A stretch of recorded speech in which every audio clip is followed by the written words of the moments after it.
Most of the diseases that we are looking at today are inflammatory diseases. Asthma is one, cardiovascular.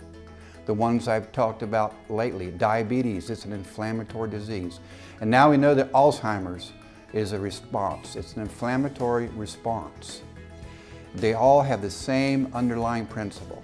What happens is you have an attack on the cell, your body thinks it's being attacked.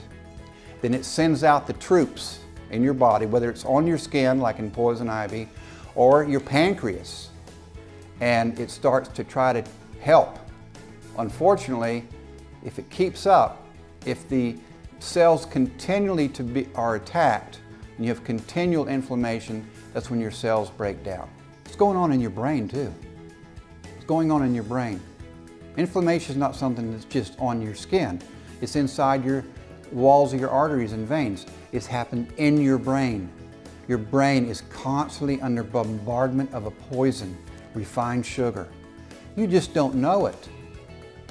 Everyone is under a long-term, subtle inflammation, and they don't even realize it.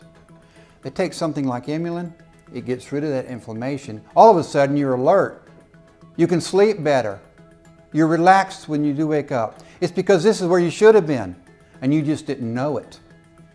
Cholesterol is a Band-Aid to try to cover up the wounds that you have caused by having inflamed inside of your arteries.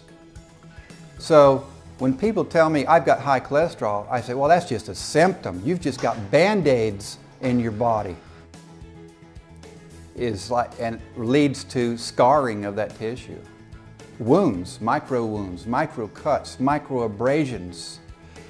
Your body sends out cholesterol as a bandage to cover those wounds. That's why your arteries get clogged, because it's full of bandages. Sounds kind of funny, doesn't it? But it's not that the cholesterol is the problem. Again, it's the underlying inflammation. Get rid of the inflammation, the body won't produce cholesterol.